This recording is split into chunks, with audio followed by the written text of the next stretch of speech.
Last year, when the federal government was stalling in honoring its contract with a whistleblower, chairman of the Presidential Advisory Committee on Corruption Matters, Professor Sagay, told Nigerians the reason his principal and its agency, the Economic and Financial Crimes Commission, EFCC, would not honor the contract was because they were protecting the whistleblower from himself.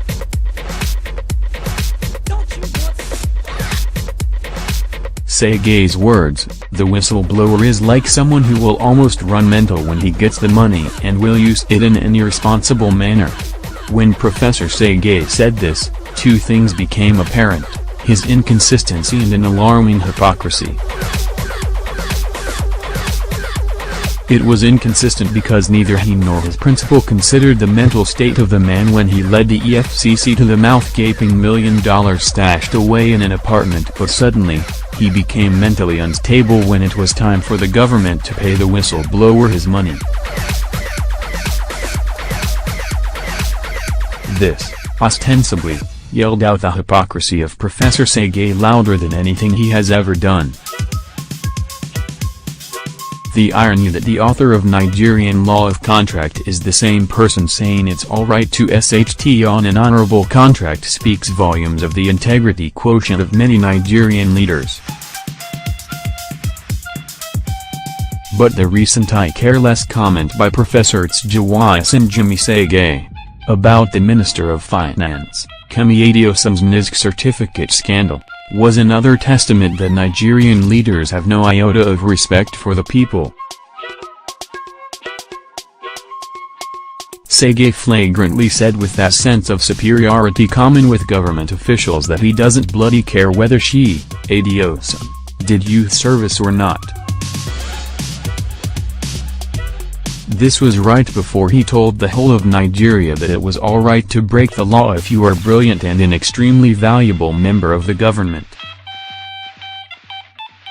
To drive the last inch of the nail on Sagay's hypocrisy and double standards, he then said he doesn't see anything serious about not doing youth service even though it breaches the Constitution Professor Sagay swore to protect when he was called to bar in 1966 and again swore to defend when he accepted the role as the chairman of Presidential Advisory Committee Against Corruption, PACAC.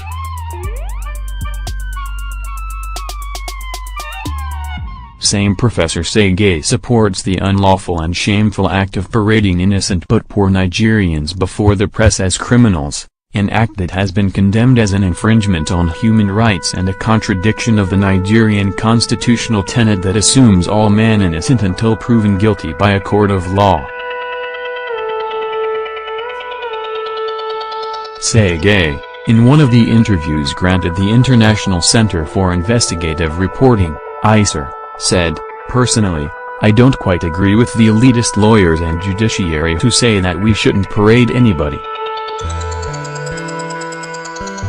Inferably, Sagay thinks it is very much alright for an innocent, ordinary man to be shown to the world as a criminal but a brilliant and valuable member of the government, whom investigation has shown to have broken the law, must be shielded and left alone. Clearly, Sagay, a professor of law, believes whatever law protects the masses can be taken away, while the rich and mighty can flout whatever law that seems to take them away from the national honey jar. This is the "we are better than them" mentality many Nigerian politicians and government appointees have that makes them behave as they so please.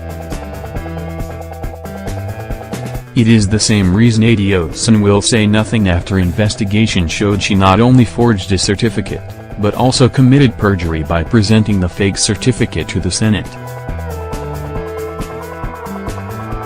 But this is not surprising. This 1% who feed fat on Nigeria's Commonwealth let us into their mind when they unabashedly tell us exactly what they think of us. After all, Professor Sagay did say Nigeria is a country with no regards for the law. The tendency is that you find judges and a lot of lawyers saying that it is wrong to parade anybody after arrest and before the completion of a trial, because the person has not been convicted and therefore, by our constitution, he is innocent until he is convicted. I think that's very good interpretation of law, as it should apply in a developed country that appreciates the freedoms and rights provided by the Constitution. In a country like ours where freedoms and rights are grossly abused and people do not have a sense of responsibility or discipline, I think some deviation from the way it is handled in some developed countries is called for. And to that extent, such parading may be a deterrent to such matters. I think it is not unsuitable for the type of climate that exists here. Sadly, much of the suffering Nigerian population is deluded and divided.